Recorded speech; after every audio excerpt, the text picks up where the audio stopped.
तो दोस्तों ध्रुव राठी के ऊपर फाइनली हो चुका है केस, और वो केस हुआ है मानहानि का। ये किया गया है दिल्ली की साकेत कोर्ट में, और ये जो केस करने वाले हैं ये भाई साहब हैं बीजेपी के नेता, और उनका कहना है कि ध्रुव राठी ने उनको जो है गाली गलौज देने वाला और अभद्र टिप्पणी करने वाला बोला है, जिससे उनकी जो इज्जत है वो कम हुई है, और उसमें इन्होंने 20 लाख रुपए की मांग करी है ध्रुव राठी से। ठीक है, ये पूरी कहानी क्या है। और जो ध्रुव राठी और एल्विस यादव का जो गेम चलता रहता है ना, हमेशा टॉम एंड जेरी वाला जो गेम चलता रहता है ना, आप सभी देखते होंगे, मतलब ऑडियंस उससे क्या होती, कनेक्ट हो जाती है यार, आखिरकार ये चल क्या रहा है।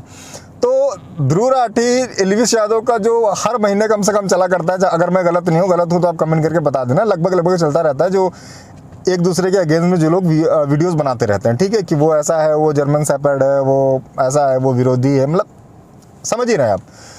तो कहानी की शुरुआत होती है 7 जुलाई से। 7 जुलाई 2024 को ध्रुव राठी का एक वीडियो पब्लिश होता है, जिसमें वो कहते हैं कि माई रिप्लाई फॉर गोदी मीडिया। ठीक है, अब ध्रुव राठी के मुंह से गोदी मीडिया कम सुना जाता है, आप सभी को पता है कि बहुत एडवांस लेवल पे बोलते हैं गोदी मीडिया।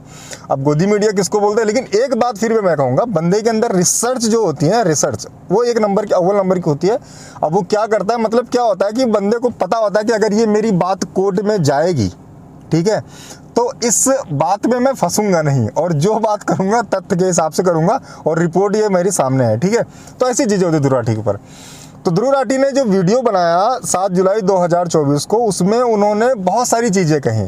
उनका जो पहला टारगेट था वो एल्विस यादव थे। ठीक है, एल्विस यादव को बहुत सारी चीजें कही कि तुम तो ये करते हो, तुम तो लोगों के यहाँ मतलब सामने कुछ और होते हो, पीठ पीछे कुछ और होते हो, तुम जब वीडियो बनाते हो तो अपनी वीडियो में रिसर्च नहीं करते हो, मतलब ऐसी बहुत सारी वीडियोस बनाई। और एल्विस यादव की क्लिप डाल के उन्होंने उस चीज़ को गलत बताकर सही बात जो है उसके बाद उन्होंने स्टार्ट करी। ठीक है, लेकिन ट्विस्ट ये आता है कि एल्विस यादव ने एक वीडियो में ये बोला था कि जो ध्रुव राठी हैं उन्होंने अपने फेसबुक का एडमिन एक ऐसी आदमी को बना रखा है जो वो हर किसी को गाली गलौज देता रहता है, और मतलब सोशल के हिसाब से, समाज के हिसाब से वो बंदा ठीक नहीं है, और ऐसे इंसान को ध्रुव राठी ने अपना एडमिन बना रखा है। ठीक है, तो ध्रुव राठी ने इसका रिप्लाई देते हुए कहा, और इसकी तुलना जो है direct prime minister Narendra Modi के साथ कर दी। ठीक है, उन्होंने कहा कि आप तब क्यों उनसे नहीं पूछते जब वो ऐसे लोगों को फॉलो करते हैं जो रोड पे जो है गाली गलौज देते रहते हैं। ठीक है,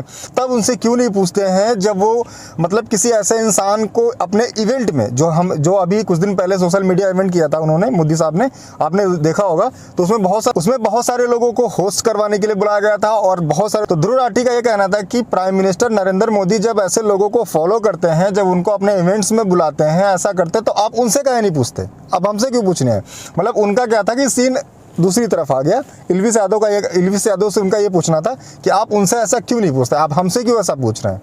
तो ये अब उनका जो है टॉम एंड जेरी वाला गेम चल रहा था। ठीक है, फिर क्या हुआ कि ध्रुव राठी ने गलती से नाम ले लिया, अब पता नहीं गलती से लिया हो या अच्छे से लिया हो, लेकिन मैटर वहीं से शुरू हुआ। ध्रुव राठी ने 3 नाम लिए। ठीक है, 3 नाम ऐसे लिए जहां से कंट्रोवर्सी स्टार्ट होनी थी।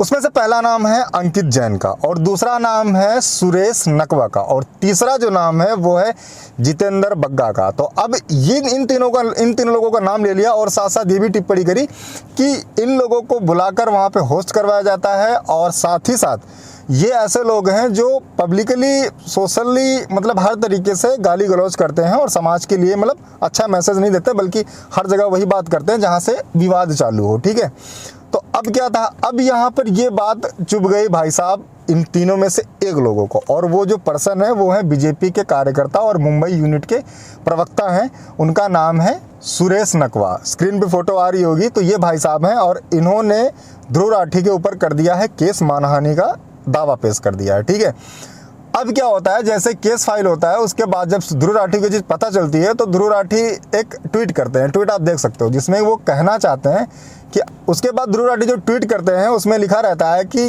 भाई साहब ने मेरे ऊपर 20 लाख रुपए का जो जुर्माना ठोका है, और उन्होंने मेरे ऊपर कोर्ट केस किया है। तो पता नहीं इन लोगों को अपनी बेइज्जती कराने में क्या मिलता है, मतलब क्यों करते हैं ऐसा, लोग अपनी बेइज्जती क्यों करवाना चाहते हैं। ध्रुव राठी के ट्वीट से साफ साफ ये जाहिर हो रहा था, और साथ साथ उन्होंने ये भी कहा कि अभी और होगी। ठीक है, तो भाई कॉन्फिडेंस बंदे के अंदर नज़र आ रहा है कि भाई क्यों बोल रहा है।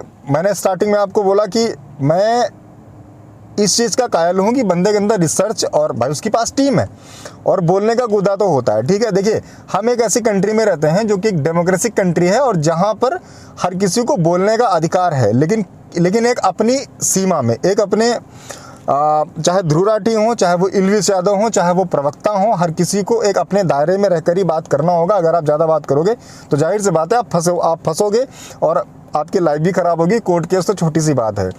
अब सवाल ये उठ रहा है सोशल मीडिया के ऊपर, आखिरकार होगा क्या? अब ध्रुव राठी को बुलाया जाएगा, ध्रुव राठी अपना वकील पेश करेंगे, ध्रुव राठी कोर्ट में जाएंगे, वो एक अलग मैटर है, लेकिन आने वाली चीज़ें इंटरेस्टिंग हैं।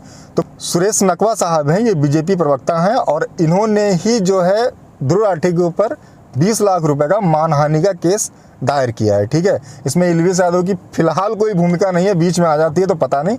तो फिलहाल ये पूरा केस था। आपको वीडियो कैसा लगा? होपफुली वीडियो अच्छा लगा होगा। अगर वीडियो अच्छा लगा तो वीडियो को लाइक करके चैनल को सब्सक्राइब जरूर करना। मिलते हैं अगली वीडियो में, तब तक थैंक यू सो मच। जय हिंद, वंदे मातरम।